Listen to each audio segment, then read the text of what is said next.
Hello, everyone, and welcome to Over a Brew. So this is our second podcast session today, and we've got two amazing guest speakers who completed the first session yesterday. So we've got Leanne, if you can introduce yourself first of all. Thank you, Stevie. So I'm Leanne, the Teaching and Learning and Professional Development Manager from Gower College, Swansea, and a co-chair of the AI Steering Group. Amazing, thank you. And we've got Aron. Yes, so I'm Aron Bradley, the head teacher of Ysgol Hen Felin Special School, based in RCT. Thank you, Aron. So first of all, Leanne, if you can give us an overview of that second session, what was the key focus and some of the key topics you looked at with the community? Yeah, it was a really lovely session, first of all. So as we know, we've been looking at this idea of mind the gap, bridge the gap, close the gap. So mind the gap, quick recap, was kind of becoming aware of, what challenges our learners face. But bridge the gap was the focus this week. And it was really identifying where some of this kind of solutioneering is taking place, where there are some really good opportunities for us to support our learners once we've recognised those gaps, but also think about ways where we can create these opportunities for our learners to access learning. And I think I've stressed this lots of times. This isn't about giving learners an advantage. It's about actually allowing them to access learning to almost get up to the same point as their peers. And I think that's what's really important. We're looking for those solutions. But we were also thinking about the gap being not just our neurodiverse learners, not just learners with ALN, but thinking about our ESOL learners, thinking about our learners that are bilingual. Yeah, it was about that. How do we create accessible learning? And we had some really lovely ideas around, what there is that people are working on, what experiences there are. And we had some great speakers. I know we're going to talk to Aron in a moment, but Esther came on from formerly of JISC talking about particularly supporting ADHD learners. And that was really interesting. And there's some stuff that really would love to touch upon that came out of that, because I think it allows us to really think about those gaps and why those solutions were working. And I think that's what come out for me yesterday, actually. I completely agree. There was one comment that Esther made that really stuck with me. So I've got it written down by her. She said, she spoke about the view of someone with ADHD. And she said a child grown up with ADHD would have 20,000 more criticisms than someone without, and how that impacts their view of themselves, which that broke my heart immediately. And I can't believe the amount of criticisms that they're challenged with while growing up in the society we're in.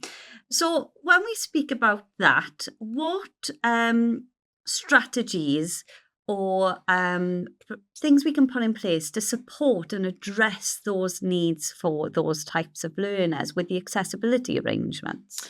So one of the things I'm sure we'll explore more in it that I came across was and really discovered in the work breakout group I was in, and as a collective when we all fed back, and I think Aron will possibly echo this, was that it's about, like anything, what you put in and what you ask of the AI tools. We have got to remember there are built-in biases. There are built-in AI learns, as we know, and it learns from medical definitions, and it learns from text, and it learns from government papers and that kind of thing. But what it allowed us to think about, and Esther brought this up, is we have to be more nuanced and really clever about what we put in, because something like ADHD presents itself with social and emotional characteristics, not just cognitive characteristics. And we have to build that into when we're prompting. So it's about putting how the behavior might display or the frustrations that a learner might feel whenever we're using a tool. We have to build those in whenever we are using anything to plan for a lesson or resource for a lesson, or to consider and thinking about feedback we have to think about putting that in for all of our strategies. But I think one of the things that really came out was the power of some of the inbuilt tools within the existing Microsoft suite. And it was a bit of a Google versus Microsoft came out yesterday, actually. And it was the inbuilt things that we've taken for granted for a long time, but we really are using them. But they are for accessibility, transcript, captions, things we use in Teams meetings. Some of those really straightforward things, they will allow a learner to be present in the session by watching the captions, because we can get really easily distracted. I use it as a tip for myself, actually, watching subtitles of a meeting just to continue staying present in the room. But then we can flip it and translate it, and that's all of a sudden inclusive for our bilingual learner, for example. So it was about using what we've got to its most effective use, and planning for that inclusivity environment, not just using it as a differentiating bolt-on. And I think when we talk to Aron, when we hear what's been going on in Hen Felin, that's the approach that I think it will come through. But that's what came out for me. I don't know if you felt the same. I completely agree. I think what was really nice about the session yesterday was the amount of participation from the community. People really did feel the challenges that were there, but also loads of strategies were brought forward about how people were addressing them. And that shared collectiveness between everyone really stood out for the group. So, Aron, I'm going to come to you now. Is there anything within that topic of those challenges, and what Leanne touched on, which is really interesting, was those biases that are really inherent in AI? And I think a lot of us, even though we look for immediate biases, forget about the practicality when you're looking at accessibility that comes through. It's very functional, isn't it? This is how you manage your time. This is how you schedule something or do a process quicker, but it's not looking at emotional needs that are required. So what's your experiences with those? I think of that specific example you gave, if we look at our Thrive teams, our mental health and self-esteem area of the school, so where we've seen particular gains is around, utilising AI as part of the staff's toolkit. Yeah. So it's not, the kind of be all and end all. I'd say it's very much in addition to their existing knowledge and their human intervention. I think, what we've recognised is that not everybody is going to have all of the answers. So it very much kind of underpins their existing level of knowledge. And I say when we're looking at strategies and support mechanisms to fill some of those gaps, as you mentioned, around the 20,000, unfortunate incidences that pupils have been on the receiving end of that poor feedback. How do we start to unpick that and raise self-esteem within those learners? And as I say, for what we've noticed with Microsoft Copilot in particular, the strategies that it provides to staff to start to support those learners, in their journey, and to unpick some of those learned behaviours that they demonstrate as a result of those poor experiences has been very powerful in moving our learners on. So it's been, well received by staff. And I say something that our staff have embraced and appreciated as an additional tool in the toolkit. That's fantastic. And I'd love to hear more about how your journey, how you got staff to that point, because obviously when you introduce AI, I think there's always a lot of inherent fear straight away, isn't there? And I don't know if you experienced that in your case, but that backlash and how you really embedded it successfully to get people on board and successfully using it within the handbook. Yeah. So as I say, our journey's been going on probably 12, 18 months or so. I think, we've got a strong culture of professional learning at the school. And I think with any new rollout of anything, it's important that we do that strategic thinking initially. I'd say it was very much, the policy development in ensuring that when we did roll it out, that the staff, there was clear kind of expectations, standards, and I say a clear policy in place so the staff are aware of what was expected of them. Within the culture of, say, professional learning, we want all of the staff and the pupils, very much philosophy within the school, for everyone to be the best versions of themselves. And that's very much the angle we've gone at, is where we started off, as you mentioned, inevitably with any rollout of anything new, staff are going to be nervous, apprehensive and unsure in the first instance.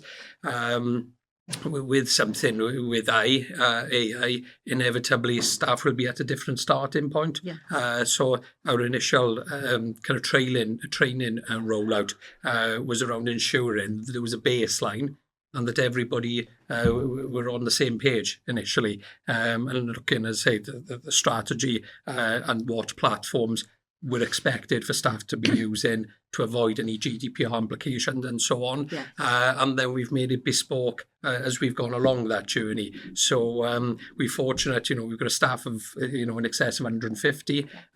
Everybody has had the initial training, so what we call as the driver license to AI, and then as we've gone along, gathering feedback, questionnaire feedback from the staff, because we've got a very diverse pupil population, ensuring then we're meeting the needs of all learners and having a bespoke training offer, and then we've been fortunate to work with Coleg y Cymoedd then to devise a training programme where we can meet the needs of the different members of staff. What does AI offer in developing a sensory curriculum, for example? Yeah. What does it offer us in supporting, independent living skills and those kind of strategies? So I'd say it's been an interesting journey. The staff embraced it, but I'd say there's been a very strategic kind of implementation around it. Very important to get the staff's voice and feedback along that journey to ensure you've got the buy-in and that they are essentially kind of leading,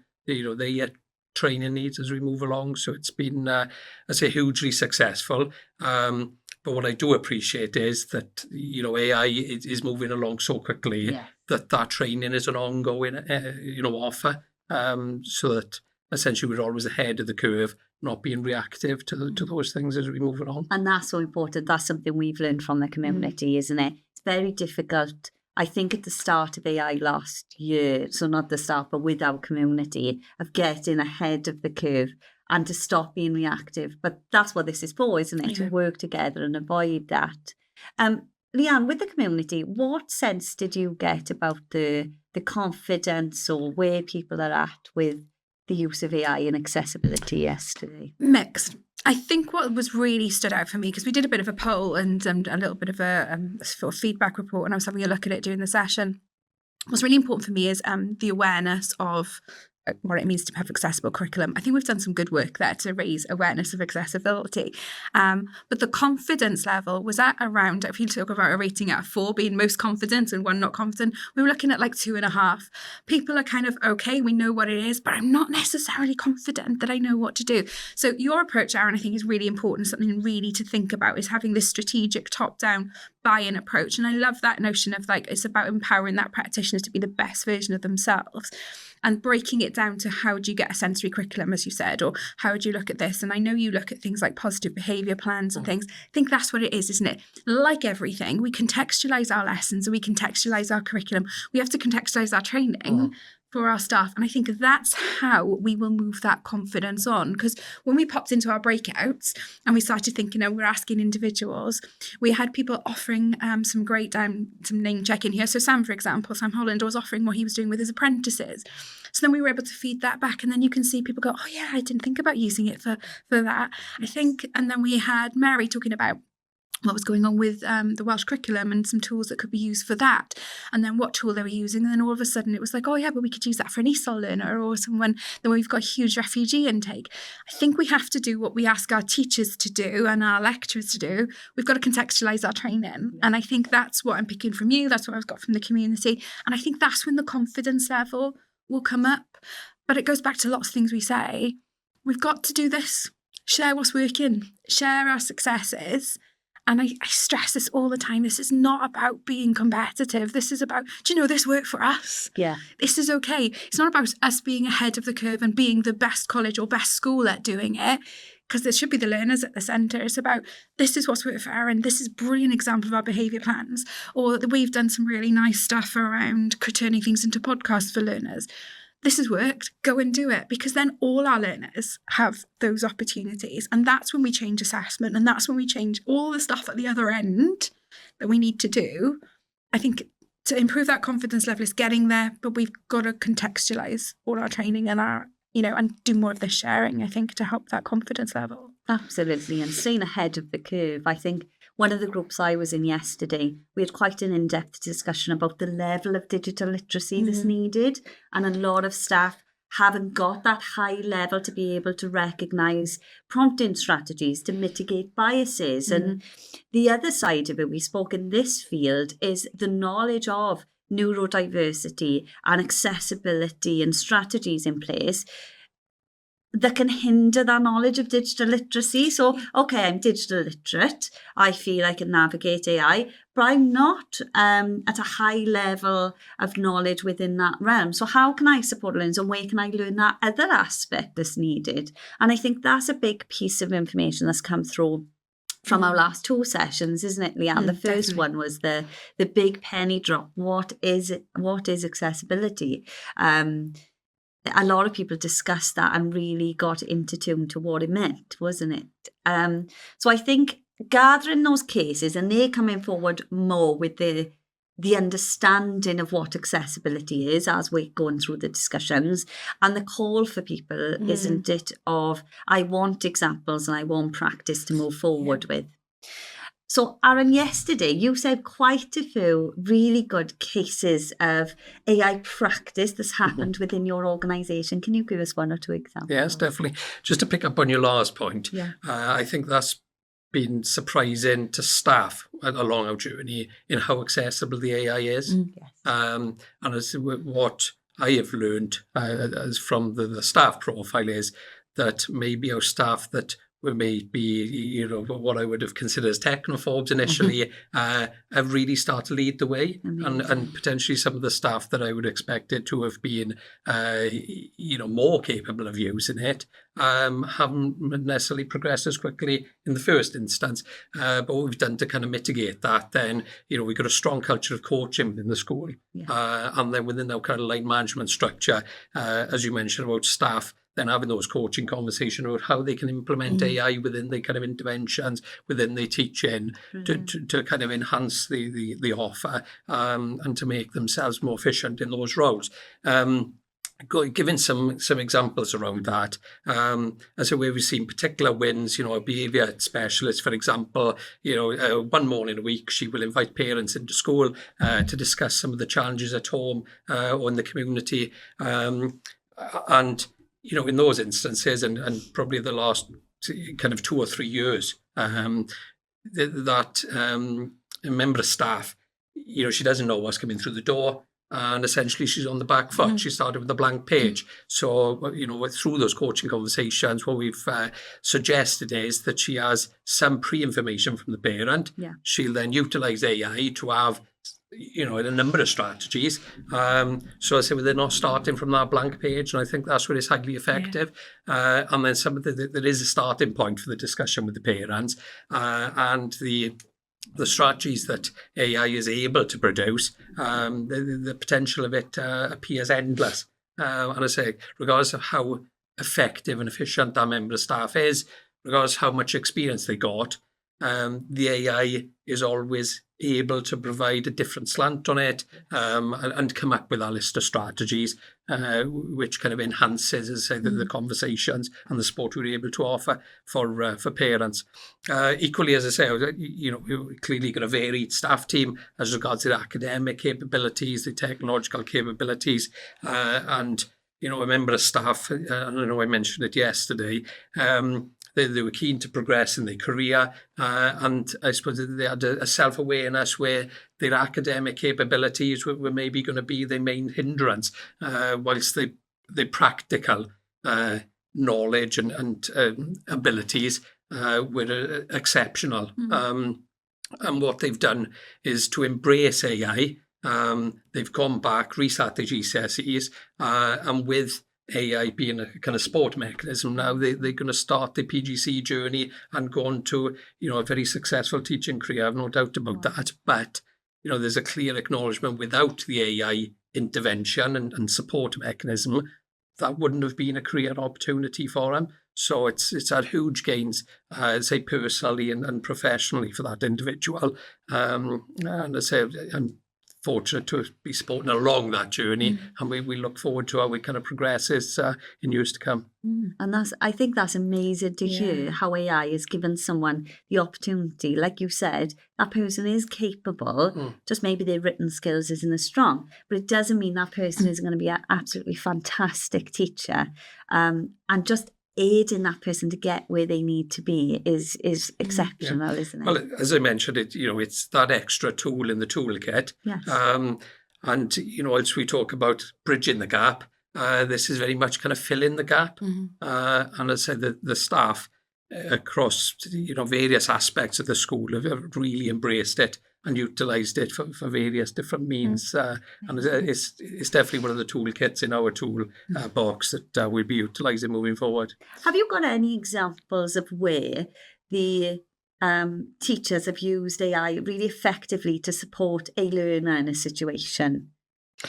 Yeah, so as I say, sensory-wise, if we look at our sensory curriculum, we got various intervention leads, and if we look at rebound therapy or hydrotherapy, for example, what those intervention leads have done successfully is to utilise AI to give a wide range of strategies in how we adapt some of those environmental factors then to support the learner.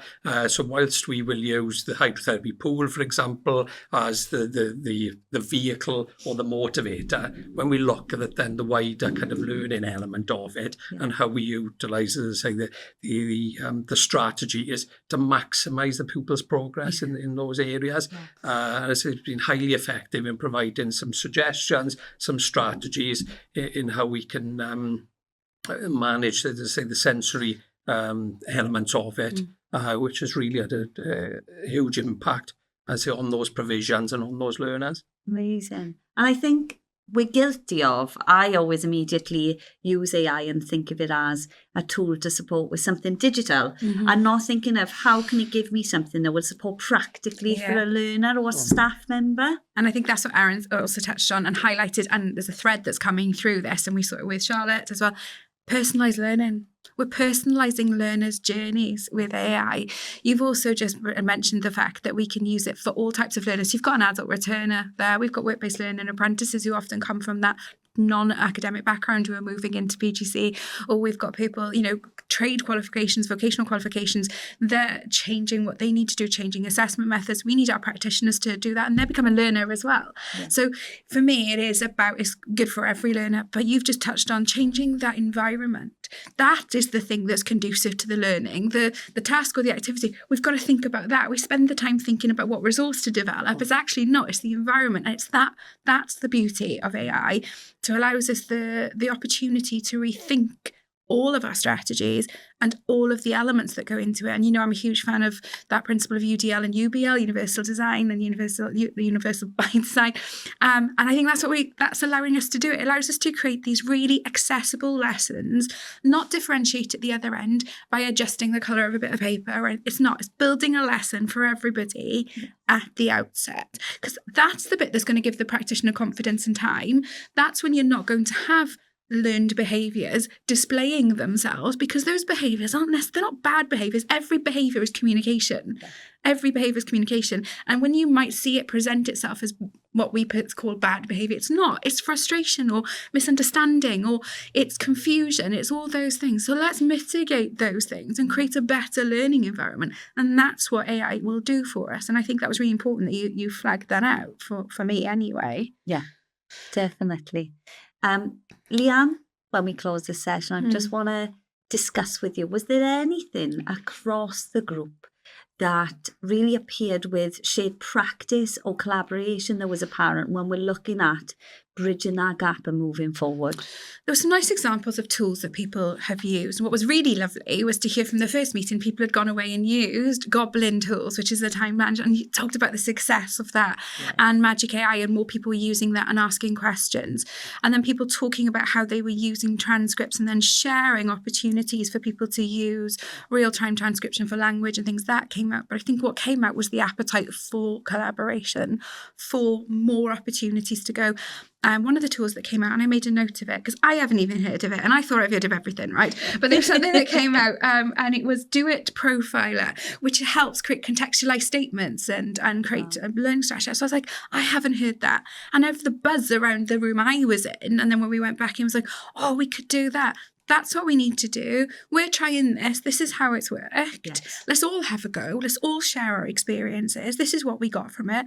Do we want to all adopt this as not just an FE sector, as an education as an education arm, and take that forward, because then you'll get that consistency, won't you, from transition through the various stages. You'll get better information, you'll get better support plans, you'll get better IDPs, you'll get, and I know you said you do personal behaviour plans, you'll get better information all the way through. And there's a really good chance that learner, right the way through their learning journey, is going to be at the same starting line, even if they've got an identified need or an additional complexity as their peers. And I think that's what we need to be doing more of. And I think one thing that was really apparent that you've touched on, Leanne, is we're not looking at additional functionality. No. We are looking to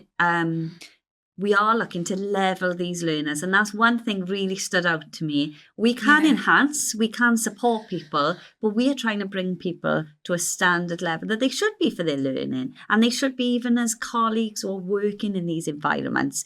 And it just shows the need for it, isn't it? Yeah. And that's apparent through the community, that everyone's got a buy-in and a want to share good practice and support each other in this journey. And if we can do it right, we've got the opportunity for everyone to be taken forward and everyone to be stretched and challenged. But let's get everyone to a point where they can access learning. And that's what it is. The word's accessibility. It's not advantage, it's accessibility. And for us, recognising the development. Aron, it stuck with me yesterday, your description of the learner who had a screen aid previously. I was quite embarrassed.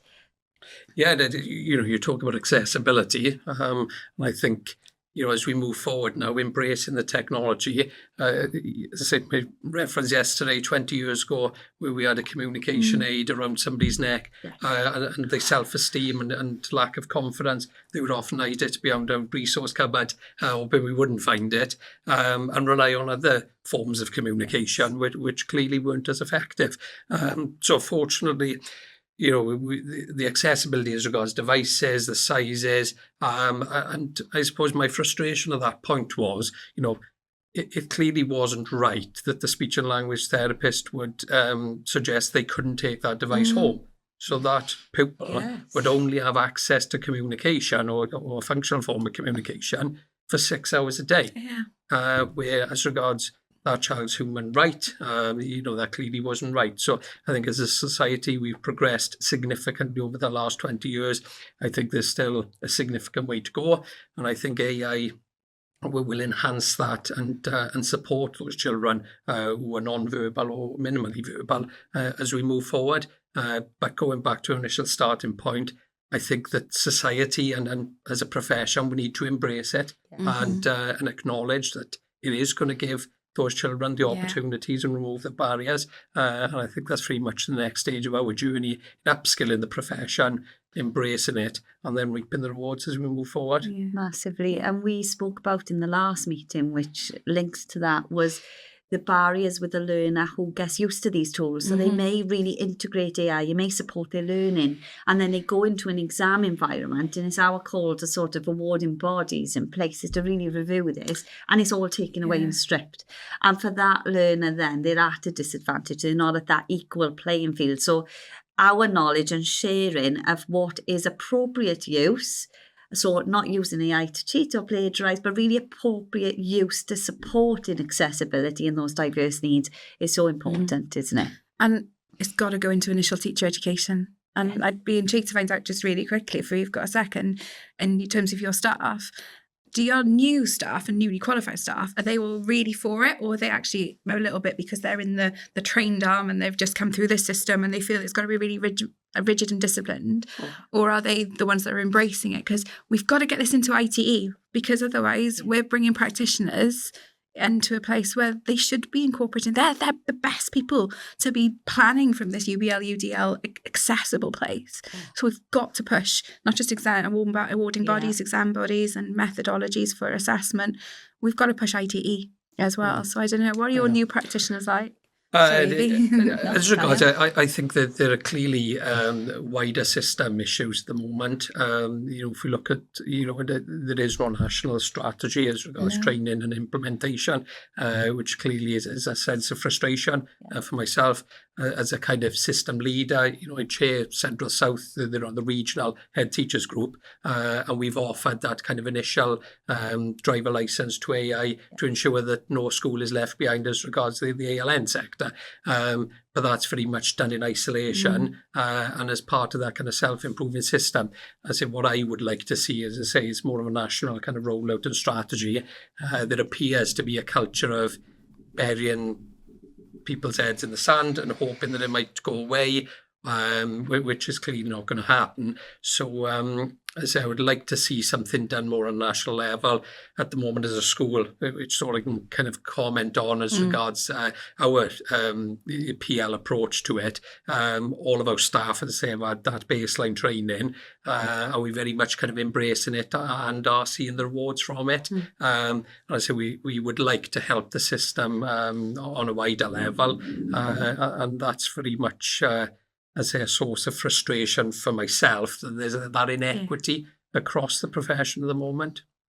And I think your collaboration is really clear and will influence other people. You know, hearing the process you've gone through to get people engaged and effectively using it is supportive when we're looking at strategies, policies or procedures to follow as such. And those case studies you've shared are so worthwhile for us. So Leanne, just to close off our podcast for today, can you tell me the key takeaways from the Wales AI community session? What is the call out there, and is there anything that can support those practitioners in Wales going forward and trying to use accessibility within AI? Or we can rent Aron out. Or so there's an appetite for collaboration. There's an appetite for streamlining some of the tools we've got. I think we've started to categorise some of the key priorities, and the clear priorities that were coming out were in personalised learning, thinking about all our groups of learners, talking about the tools that are inbuilt because of digital inequity, that we can utilise the AI we've already got with our existing tools, and for real case and action. So if this is action and impact, if you like, this has happened and this is what the impact was. That's what the appetite is. We had some really nice tools. We've seen that, like I said, I'll echo the Goblin tools and the Magic AI. I think some of the things that Aron pointed out yesterday, and Esther, and then we were able to talk about the power of prompting. So we need to give some really good guidance around maximising your prompting. And I think that's something we will look to take forward for our Close the Gap. That came out. And I'm putting my call out again for a central repository of like a TripAdvisor for tools that work. This is who it's good for. This is why it works. This is what we could do. And if we can start negotiating as a sector, driving Welsh Government for parity of licensing, opportunities for everybody to access things. It's not about your school. It's about your practitioners and your learners. And that's what came out for me yesterday. But there's definitely an appetite for sharing. And I think there's a willingness to share. People aren't afraid now to go, we don't know.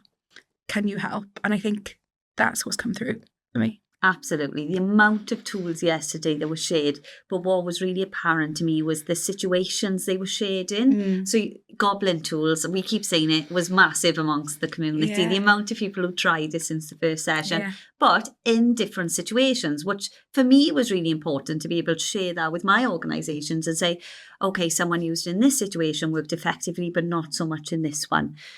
So thank you so much both for today. You've been outstanding on this podcast. We've got another one coming up in June. So yes, thank you for attending.